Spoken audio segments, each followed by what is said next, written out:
हम लोग बात करेंगे कि जो नॉर्थ वाले क्षेत्र में और जो साउथ वाले क्षेत्र में जो बड़े बड़े जमींदार होते थे उनको क्या बोला जाता था, और उनके जो नीचे जो जमींदार होते थे उनको क्या बोला जाता था, और जिनके पास जमीन नहीं होती थी उनको क्या बोला जाता था। इसके विषय में हम लोग बात करेंगे। इसके अलावा ये भी हम लोग जानने की कोशिश करेंगे कि इनके अलावा और गांव में कौन कौन से लोग रहा करते थे। Hello dear lovely colleagues, I am R Rafi. Let's get started. हमारा जो टॉपिक है who live in the village, ये गांव में कौन कौन लोग रहा करते थे, ये हमारा टॉपिक है। तो हम लोग बात करते हैं जो साउथ वाले क्षेत्र में। ऐसे हम लोग थोड़ा सा मैप बना लेते हैं, उसके बाद से हम लोग बात करेंगे। ये हो गया नॉर्थ, ये हो गया साउथ। तो साउथ वाले क्षेत्र में जैसे कि तमिलनाडु हो गया, कर्नाटक हो गया, केरल हो गया, आंध्र प्रदेश हो गया, यहाँ पे जो बड़े बड़े लैंड ओनर होते थे उनको क्या बोला जाता था। तो जो बड़े बड़े लैंड ओनर होते थे जिनके पास बहुत जमीन होती थी लेकिन कमीना बड़ा आलसी होते थे, काम नहीं करते थे, जमीन होती थी लेकिन काम नहीं करते थे, उनको बोला जाता है वेल्लोर बोला जाता है। जिसके पास बहुत ज्यादा जमीन होती थी, माने इतना ज्यादा जमीन होती थी कि अगर ये आज खेती करना शुरू करें ना तो 4 जनरेशन खत्म हो जाएगा खेती करने में, इतना जमीन होती थी इनके पास। और ये खुद से खेती नहीं करते थे, ये अपना जो जमीन होता था वो कुछ हिस्सा छोटे छोटे लैंड ओनर को दे देते थे, जो वो अच्छी तरह से उसमें खेती करते थे और टाइम से टैक्स भर दिया करते थे, और कुछ हिस्सा इनके घर भी पहुंचा दिया करते थे। नहीं तो इनके घर के जो लोग हैं वो क्या खाएंगे, जमीन खाकर तो जिंदा नहीं ना रहेंगे, ऐसा ही मर जाएंगे जमीन खा के। तो जो इनको जो जमीन देते थे या जो छोटे जो लैंड ओनर होते थे उसको बोला जाता है उज्जावर बोला जाता था। माने इसके पास भी जमीन होता था लेकिन ये भी बहुत आलसी आदमी था, ये भी खुद से काम नहीं करता था। अब ये क्या करता था कि जो गांव में जो मजदूर रहा करते थे, जो स्लेव रहा करते थे, उनको हायर करता था खेती में कि आओ तुम लोग और मेरे खेत में काम करो, मैं तुम्हें कुछ उसके बदले या तो अनाज दूंगा या पैसा दूंगा। तो जो स्लेव इसके खेत में काम करते थे उसको बोला जाता है कादी ईश्वर और आदि में ही बोला जाता है। तो ये 3 तरह के लोग गांव में रहते थे। एक आप बोल सकते हो कि अपर क्लास, एक बोल सकते हो मिडिल क्लास, एक बोल सकते हो लोअर क्लास। ये 3 क्लास के लोग गांव में रहते थे।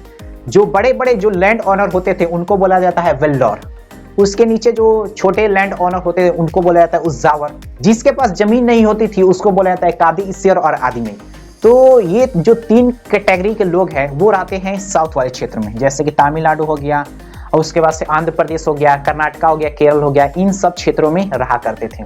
ये हम लोग 2500 वर्ष पहले की बात कर रहे हैं। गांव में जो लोग रहते थे उसके विषय में हम लोग बात कर रहे हैं।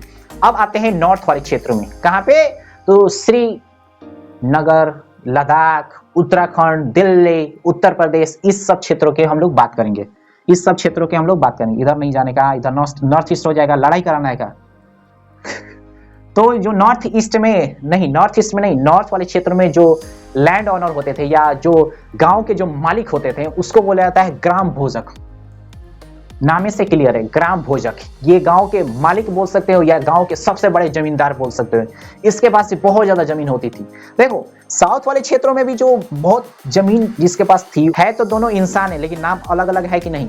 साउथ में इसका नाम कुछ और है, नॉर्थ में इसका नाम कुछ और है, लेकिन है तो जमींदार, बहुत बड़ा जमींदार है, बहुत बड़ा माने आलसी व्यक्ति है। जिसके पास जितना ज्यादा प्रॉपर्टी होता है, जितना ज्यादा धन होता है ना, वो उतना ही ज्यादा आलसी होता है। वो काम करना ही नहीं चाहता है, दूसरे किसी को हायर कर लेता है उस पैसा से। तो इसको बोला जाता है ग्राम भोजक। इसका कनेक्शन राजा से होता था। जैसे कि आप भी खूब रईस बन जाओगे ना तो आपका कनेक्शन डीएम से होगा, आपका कनेक्शन सीएम से होगा, आपका कनेक्शन एमएलए से होगा, एमपी से होगा, पीएम तक ले हो जाएगा।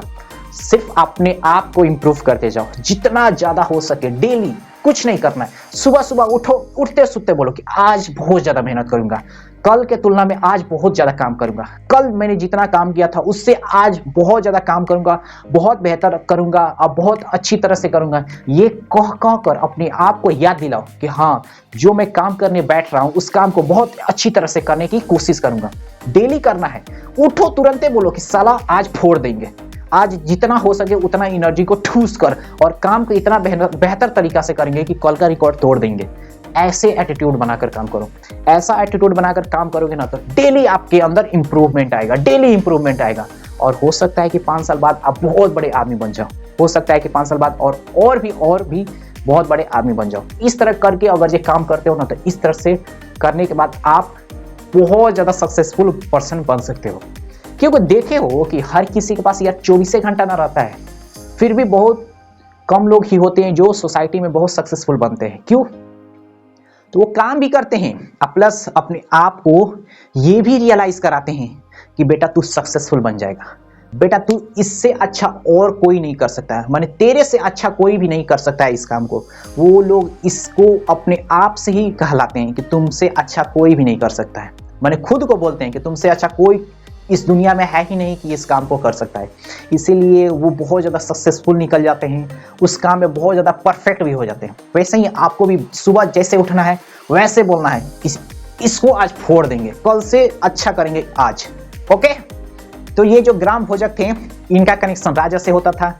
राजा इनसे टैक्स भी उसलवाता था और राजा कभी कभी इनसे पुलिस का भी काम करवा लेता था, इनसे जज का भी काम करवा लेता था। माने गांव में जो लोग रहते थे उन पे इसको बुलाकर और रूल भी करवा लिया करते थे। कौन? राजा। टैक्स भी उसलवा लिया करते थे ग्राम भोजक से। अब सपोज करो कि ग्राम भोजक मर जाता है, सपोज करो कि ग्राम भोजक मर जाता है, तो उसका पोस्ट क्या होगा? खत्म हो जाएगा? नहीं। अगर प्रधानमंत्री, बाय द वे प्रधानमंत्री हमारे नहीं रहे, अभी जो प्रेजेंट में प्राइम मिनिस्टर है वो नहीं रहे, भगवान ना करे कि नहीं रहे, वो नहीं रहे, तो ऐसा नहीं है कि वो अगर जो चले जाते हैं तो योगी जी को बैठा दिया जाएगा, ऐसा नहीं होगा। अगर वो नहीं रहते हैं तो फिर से इलेक्शन होगा, फिर से लोकसभा का इलेक्शन होगा, फिर से जो जीतेगा तब वो प्रधानमंत्री बनेगा। लेकिन यहाँ ऐसे नहीं होता था। अगर ग्राम भोजक मर जाता है तो उनके रिलेटिव्स ही कोई वहां उस पोस्ट पे आएगा, जैसे कि इनका बेटा हो सकता है, इनकी बेटी हो सकती है, वो उस पोस्ट पे आकर और उस पोस्ट को संभालेगी या संभालेगा, तो उसको बोला जाता है हेरिडेटरी बोला जाता है। ठीक, क्या बोला जाता है? हेरिडेटरी बोला जाता है। जैसे कि चंद्रगुप्त मौर्य के बेटा बिंदुसारा का बेटा अशोक, तो इसको क्या बोला जाता है? इसको बोला जाता है डायनेस्टी बोला जाता है। और ऐसे भी नहीं समझ में आ रहा था, जैसे जवाहरलाल नेहरू की बेटी इंदिरा गांधी की बेटा राजीव गांधी के बेटा राहुल गांधी, तो इसको बोला जाता है नेपोटिज्म बोला जाता है, इसको नेपोटिज्म बोला जाता है, जैसे भाई भतीजावाद, वंशवाद, या ऐसे नहीं समझ में आ रहा था ऐसे समझो। शाहरुख खान का बेटा आर्यन खान अगर बॉलीवुड में आता है और एक्टिंग करता है और अपना फिल्म मार्केट में रिलीज करता है, तो इसको लोग क्या बोलेंगे? इसको बोलेंगे नेपोटिज्म बोलेंगे। जाहिर सी बात है, कोई भी बोलेगा भाई, अगर आपके अंदर टैलेंट है तो आप अपने टैलेंट पर आइए, बाप के नाम से क्यों आते हैं? बाप के नाम से आइएगा तो लोग बोलेगा नहीं नेपोटिज्म, ठीक है। तो इसको बोला जाता है हेरिडेटरी। क्यों?